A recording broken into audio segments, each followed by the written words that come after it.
Bonjour tout le monde, j'espère que vous allez bien. Je vous présente dans cette vidéo une nouvelle norme appelée ISO 14001 et plus particulièrement la version 2015.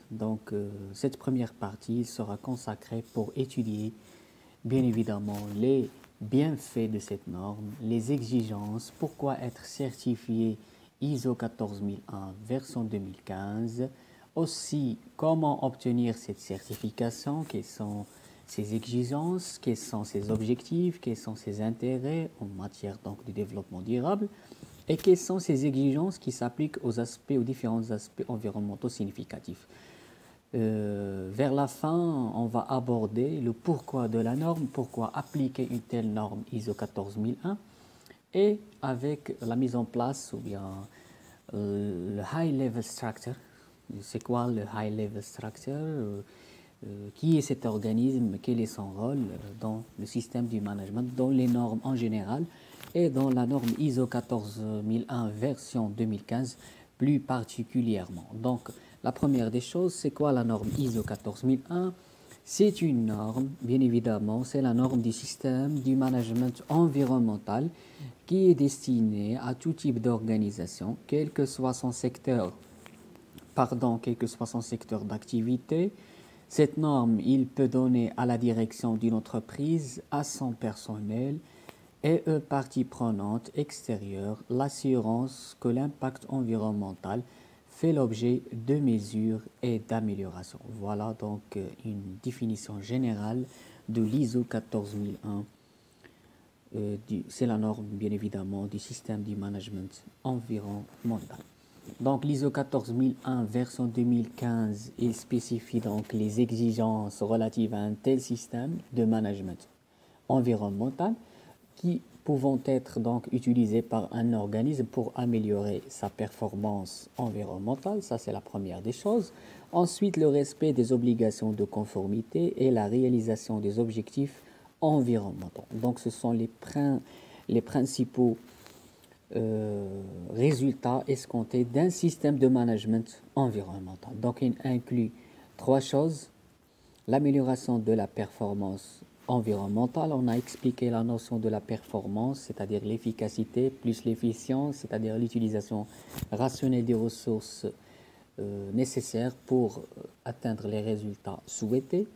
Le respect des obligations de conformité et la réalisation, bien évidemment, des objectifs environnementaux. Donc la norme ISO 14001, il permet donc à un tel organisme donc d'obtenir ces résultats escomptés de son système de management environnemental, lesquels constituent donc une valeur ajoutée pour l'environnement, pour l'organisme lui-même et pour les parties intéressées. Donc, qui dit parties intéressées, c'est-à-dire les parties prenantes, stakeholders, c'est-à-dire les banques, les assurances, les collectivités locales, les collectivités territoriales, les clients, les fournisseurs, les actionnaires, bien évidemment les collaborateurs, les employés de l'entreprise, tous ces intervenants, ils sont intégrés dans cette politique environnementale de l'organisme. Et donc, les résultats, l'essentiel, les résultats escomptés de ce système, ils incluent ces trois aspects, à savoir l'amélioration de la performance, bien évidemment environnementale, le respect des obligations de conformité et la réalisation des objectifs environnementaux. Bien évidemment, lorsqu'on parle de l'ISO 14001, la nouvelle version 2015, elle inclut la notion du développement durable. Donc la notion du développement durable, comme vous savez, elle inclut les trois piliers, à savoir l'économie, le social et l'environnement. Donc le développement durable comme étant un développement qui permet de répondre aux besoins de la présente génération sans compromettre la capacité de la génération future de répondre aux leurs. Donc c'est ça la notion du développement durable. On parle plus, on est au-delà de l'aspect économique, on parle plutôt de l'aspect social et environnemental. Donc on va aborder prochainement une norme qui s'appelle une norme de la responsabilité sociétale des entreprises qui intègre plutôt des variables sociales, des variables qui s'articulent au niveau du bien-être psychologique des employés. Bien évidemment, une autre nouveauté de la nouvelle version 2015, c'est la perspective donc, du cycle de vie. Donc c'est la perspective donc, du cycle de vie. On parle bien évidemment du recyclage des déchets, on parle d'une économie des déchets, une économie environnementale, une économie bien évidemment qui s'appuie sur l'utilisation rationnelle des matières premières. C'est bien évidemment, on parle de la mise en place d'un système de management environnemental, donc une économie de l'eau, une économie d'énergie, une économie donc environnementale en gros. Donc c'est la notion de la perspective du cycle de vie. Donc par exemple les déchets, on doit recycler les déchets, on doit revaloriser les déchets. Donc on parle d'une économie qui est circulaire plutôt qu'une économie de fonctionnalité. Maintenant on va aborder les différents axes de la norme de cette vidéo. Donc, la première des choses, quelles sont les exigences de la norme ISO 14001 version 2015? D'abord, comme vous savez, cette nouvelle version elle est applicable à tout organisme de toute taille, de tout type et de toute nature. Donc, elle s'applique aux aspects environnementaux de ces activités. Bien évidemment, les produits et les services que l'organisme détermine et qu'il a les moyens soit de maîtriser, soit d'influencer, en prenant donc en considération une perspective, comme j'ai expliqué tout à l'heure, de cycle de vie. La présente norme donc internationale n'établit pas de critères spécifiques de performance environnementale. Donc l'ISO du système du management environnemental, SME, c'est peut-être utilisé donc en totalité ou en partie pour améliorer de façon systémique le management environnemental d'une entreprise. Alors, pour le premier axe qui concerne les exigences de la norme ISO 14001, donc il s'agit donc de définir des objectifs de l'organisation, de planifier des actions pour réduire l'impact environnemental et les risques bien évidemment environnementaux liés à son activité et de mettre en œuvre ou bien d'opérationnaliser concrètement ces actions en impliquant le personnel. Quels sont maintenant les objectifs de la norme? Donc, comme vous savez, l'obtention de cette certification, il confère assurément un atout commercial à une organisation à qui elle permet de réduire ses émissions de gaz à effet de serre, de rationaliser sa gestion des déchets, tout en garantissant une plus grande maîtrise du risque d'entreprise et il permet à un tel organisme d'avoir ou bien d'assurer un avantage concurrentiel qui soit durable, défendable et pérenne bien évidemment. Maintenant, pourquoi être certifié ISO 14001? C'est le même sens, donc c'est la même optique des objectifs. Donc c'est purement des objectifs commerciaux, c'est des objectifs stratégiques, donc c'est des objectifs à long terme, bien évidemment. Donc, elle aide les organismes, la certification, elle aide les organismes à améliorer leur performance environnementale grâce à une utilisation plus rationnelle, comme j'ai dit, des ressources et à la réduction des déchets. Donc, gagnant par là même un avantage concurrentiel et la confiance donc des parties intéressées. Donc, l'utilité d'une telle certification ISO 14001, bien évidemment, la première des choses, on parle plus d'un aspect qui est lucratif, qui est la maximisation des bénéfices, mais c'est un bénéfice qui est environnemental. Donc, disons un bénéfice proprement dit, donc un bénéfice écologique, un bénéfice pour gagner la confiance des clients, puis c'est les parties prenantes, et une économie environnementale, une économie qui s'appuie sur la rationalisation des ressources naturelles. Maintenant, comment obtenir cette certification? Comme vous savez, la norme ISO 14001, comment obtenir cette certification se fait en trois ans. Donc, l'organisation demandeuse est sujettie d'audit. Ces derniers sont réalisés par un organisme certificateur et permettent de vérifier la conformité de l'organisation avec les critères de la norme. Bien évidemment, qui certifie ISO? Donc, la certification ISO conduite par AFNOR, certification qui vous aide à rechercher bien évidemment la performance de votre organisation afin de prendre en compte les nouvelles attentes environnementales de la société. Maintenant, on va aborder les exigences qui s'appliquent aux différents aspects environnementaux.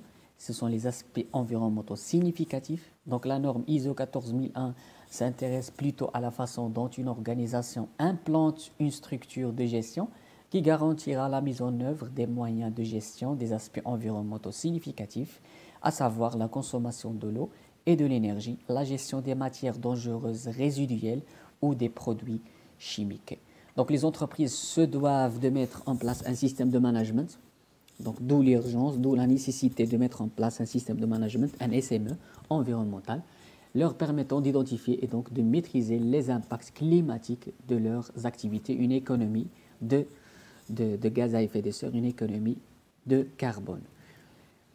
Donc une économie décarbonisée plutôt. Donc les freins sont nombreux à la démarche environnementale et la limitation des impacts climatiques, la résistance au changement et le taux très élevé de l'analphabétisme. Donc ce sont les contraintes d'une telle mise en place, d'une déclinaison de la norme ISO 14001, surtout la nouvelle version. Donc un taux très élevé de l'analphabétisme, une résistance aux différents changements.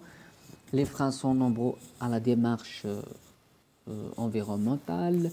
Les entreprises confrontent à de nombreux problèmes, surtout à la limitation pour des impacts climatiques, etc. Donc il y a aussi un aspect qui est primordial, celui de l'investissement financier et humain. Donc la transparence des procédures, l'absence et la non-application des exigences légales environnementales limitant les changements climatiques, le manque d'infrastructures environnementales et de gestion climatique, l'inconscience environnementale, le besoin d'instruments économiques environnementaux. Certes, donc, des entreprises sont de plus en plus conscientes de l'enjeu, mais ne sont pas toutes conscientes de cette urgence. Donc on parle de l'aspect d'une logique de bénéfice, on parle on vise le long terme, on ne vise pas le court terme et le moyen terme, mais on vise bien évidemment le long terme. C'est plutôt une responsabilité sociétale d'une organisation. C'est difficile à appliquer, c'est difficile de convaincre donc toute l'entité, toute l'équipe qui travaille. Il y a vraiment des freins qui sont énormes, mais il est l'urgence. C'est maintenant donc l'occasion pour les entreprises d'être certifiées ISO 14001. Donc, j'ai dit tout à l'heure qu'il y a aussi des freins financiers et humains, des procédures qui sont compliquées, donc l'absence et la non-application des exigences légales environnementales limitant les changements climatiques, les manques d'infrastructures, l'absence d'infrastructures environnementales et de gestion des changements climatiques, l'inconscience environnementale, le besoin d'instruments économiques et environnementaux. Et aussi, donc, il y a plusieurs menaces qui peuvent peser sur les plans économiques et réglementaires.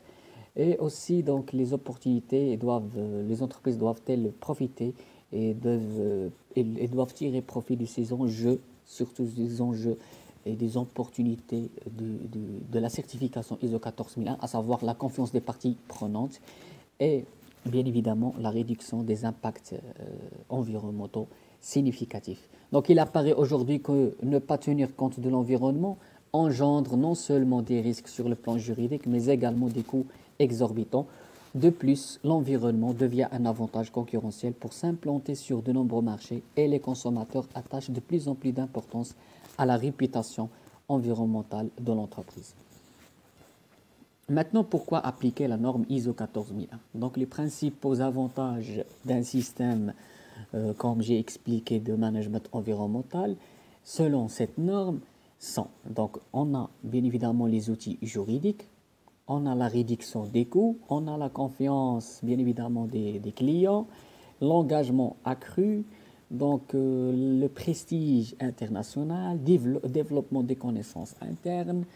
Donc, il y a plusieurs avantages de cette certification. Donc, si on veut parler de l'outil juridique, un système de management environnemental, elle permet à un organisme d'évaluer son fonctionnement par rapport aux réglementations actuelles et futures dans le domaine de la performance environnementale. Si on veut parler de la réduction des coûts, un avantage donc concurrentiel, en utilisant mieux donc l'utilisation rationnelle des ressources, c'est de l'efficience. Donc l'entreprise peut examiner son efficacité énergétique, il peut travailler sur son gestion intelligente des déchets et il peut maîtriser ses dépenses. Il y a un autre avantage, celui de la confiance accrue des consommateurs. Donc dans une société, surtout avec l'arrivée avec une concurrence qui est rude et acharnée, et la durabilité est devenue priorité pour les consommateurs comme aussi pour les organismes. De bonnes performances environnementales créent un lien de confiance solide un engagement bien évidemment accru. Donc un SME, un système de management environnemental, il donne à la direction d'un rôle plus actif et encourage la participation des collaborateurs. Et les organisations publiques et privées peuvent appliquer la norme, quelle que soit leur taille et leur secteur. Donc la nouvelle version, elle est aussi flexible comme la norme du système de management de la qualité aussi. C'est pareil. Le prestige international et le développement des connaissances internes. C'est-à-dire qu'en documentant avec précision tous les indicateurs environnementaux et en communiquant régulièrement à leur sujet, vous développez donc une expertise considérable. Maintenant, donc, cette vidéo touche à sa fin, donc je vais expliquer maintenant l'un des principaux changements opérés lors de la dernière version. C'est l'introduction de High Level Structure. Pardon.